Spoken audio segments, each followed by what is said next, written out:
I thought I would read just one poem by a student. I'm trying to remember how old he was. Third or fourth grade. His name is David Medina III. David Medina III. The assignment I gave them was to take a picture of an animal. I had cut these out in advance, and write a poem in the voice of the animal. So they had to inhabit their power animal in this writing. So David Medina III chose a dog. This is what he wrote. Hi. That's what any good dog starts with. Hi. Think of a dog. Do you think I'm a Chow Chow or a German Shepherd? If you think Chow Chow, you are wrong. I'm a German Shepherd, a police dog. Sometimes they let me loose when bad people are going to jail. Sometimes the bad guys run from the police. That's when I get mad. Sometimes I bite people in the face. Or in the private part. When I do my job right, they give me meat. I'm a brown, white, black German Shepherd. If they are tough, I can be tough too. My name is Sammy.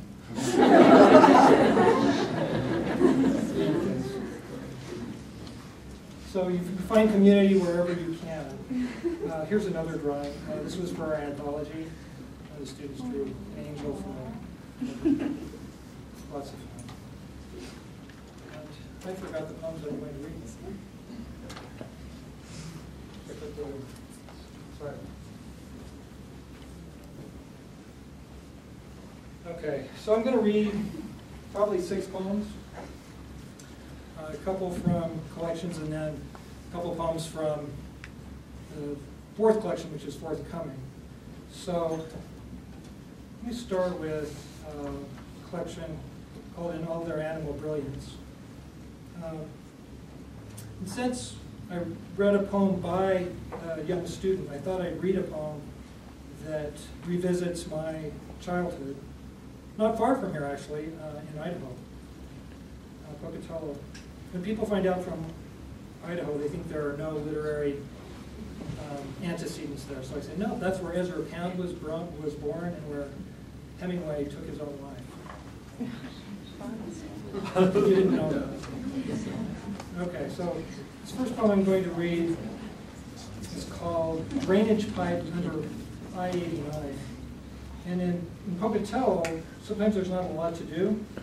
And so you climb under drainage pipes and go under the highway, things like that.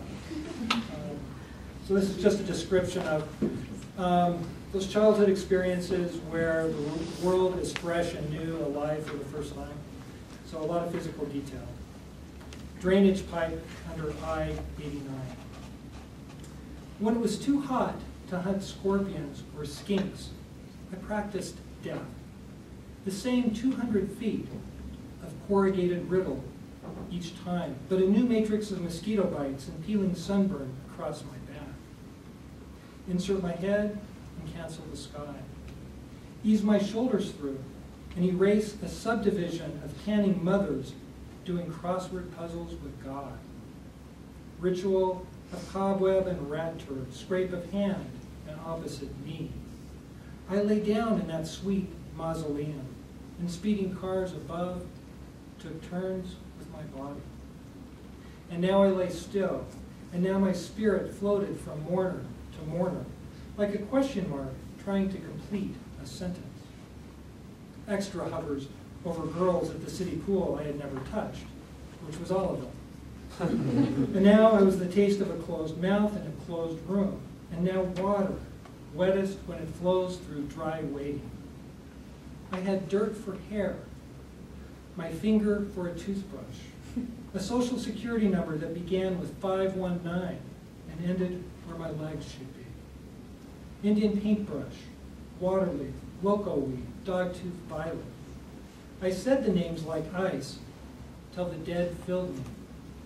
My 3 dead cats squirmed in first, then my miscarried brother, dragging ghosts from the Eden inside my mother.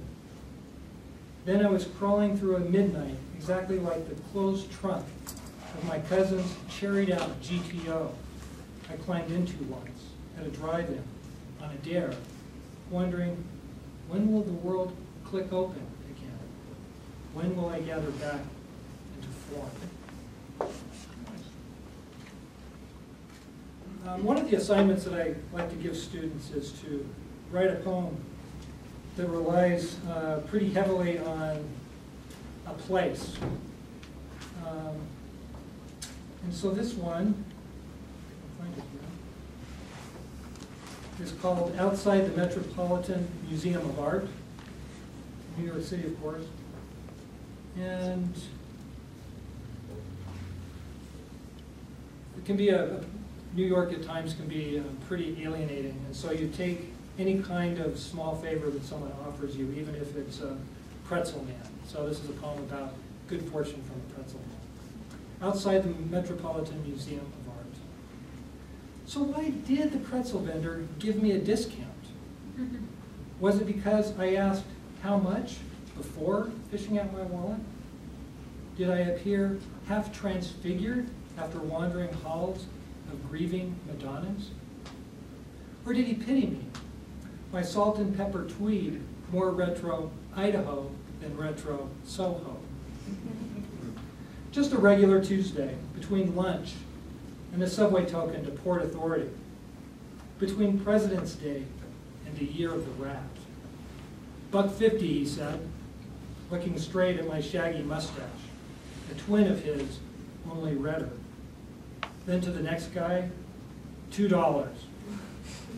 To be chosen by a ruddy pretzel man. So I no longer have the mustache. I was getting comments from my colleagues, and then I read one day on a teacher evaluation that one of my students admired my porn star mustache. And I decided, okay, that's the time I've got to come. Another story about the mustache. I play basketball sometimes. I was playing with some faculty members at lunch, and one of the faculty members brought his teenage son down to play. And afterwards, the father and son had a commentary about the game, and the son was referring to me, but he didn't know my name. He kept trying to describe me. He said, he has a mustache, but I guess there was more than one mustache on the court. And then finally he said to his father, you know, the guy that looks like the picture of the Unabomber? This was a composite picture, so anyway, it had to go. So, anyway. I'll read a couple of poems from Backyard Alchemy. Let's see. This one is the one that was selected for part of Katie Cole's project.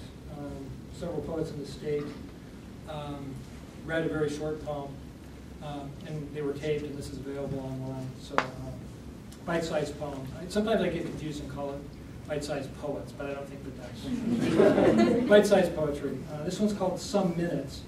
One thing that a lot of poets do is that they find poems that they admire, and then they imitate them, right? And so if the thievery is not obvious, then you're off scot-free. This one was pretty obvious, so I had to acknowledge the other poem, which we never like to do. But it's after a poet named Rolf Jakobsen. He has a poem with the repetition of some people throughout. Mine starts with some minutes, and it repeats that throughout. So I'm just interested in this poem in cataloging how we experience minutes. Some minutes are long, some short, et cetera, et cetera. So kind of a relativistic approach to time. Some minutes. Some minutes pinch us in a crowd. Some cheer us up. Some dangle us from the golden gate. Then, at the last instance, pull us to safety. Some minutes wobble, then rise. A homemade kite with a tail of torn pajamas. In some minutes you say, I do. In some you say, I would never.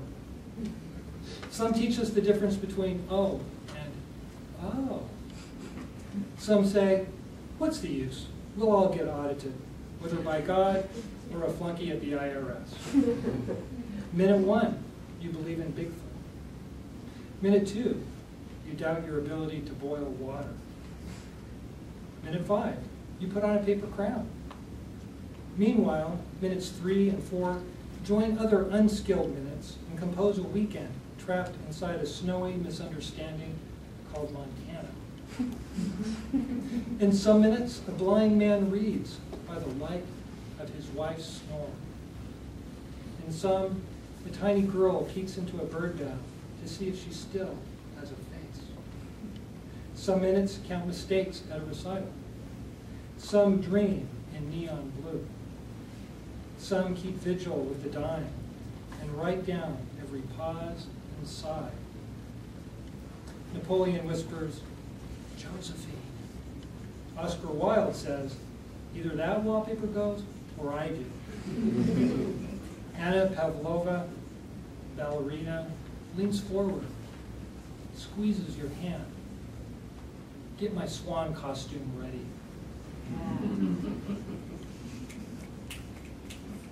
I like that. And for those last 3, all you have to do is find good stuff on the internet. You have to select the right ones. Supposedly, they really sent it.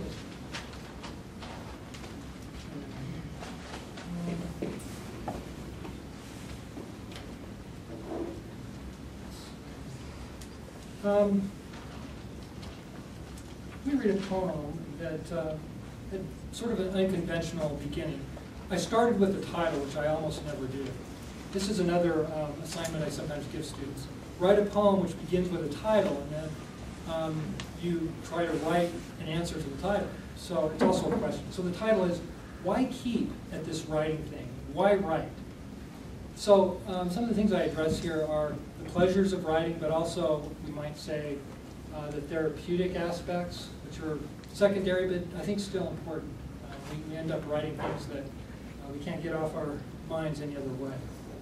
Why keep at this writing thing? Because with a 39-cent pen and a novice's grasp of the pluperfect, I can make an underwater kiss in 7th grade last till I retire. Because I can hang what-ifs on scraps of cumulus. Because my nephew unstrapped himself from time's wrist and slipped into a bottomless lake.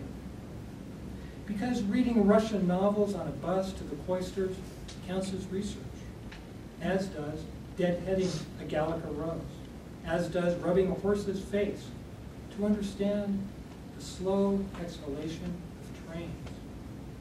Let's be honest. My nephew didn't slip or let go of the bridge. He dove, and I'm not ready to follow. Because saying no under my breath lets me say yes in my sleep. Because I want to thank Mary Magdalene and Orpheus in the same breath. Because in the middle of Bay of Pigs, my mother turned off the radio, gave me one final sip, and buttoned up her blouse forever. Because 31 years and 2 time zones later, my son said, "You be Jesus, and I'll be the tiger keeping the wolves away." Companion paragraphs in the Book of Wonder. Because more of the people I love sink into the lake each year. Because I love each day differently. Because sometimes when I erase, I feel my nephew rolling his beautiful shoulders. Because when my mouth stops, but the words go on, I hear him mouthing them, like a mother helping her toddler chew across the table. Okay, a couple of new poems.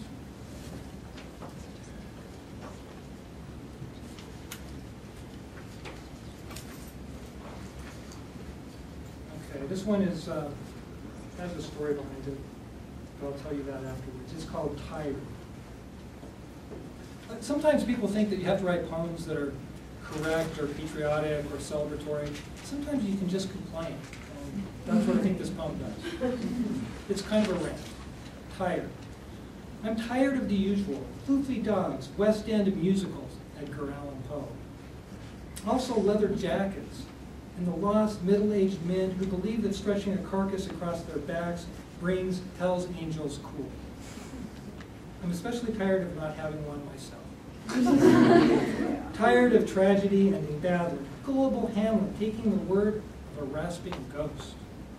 Tired of talk about the tinctured light of Provence and the sacred tintinnabulations of Florentine chefs, especially my own yak, yak, yak, as if I now grasped Renaissance metaphysics, thanks to frequent flyer miles.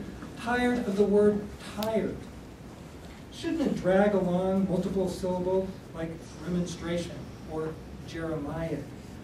Drag with 11 vowels packed together in a Maori death sentence hanging over my head if I fail to pronounce each one.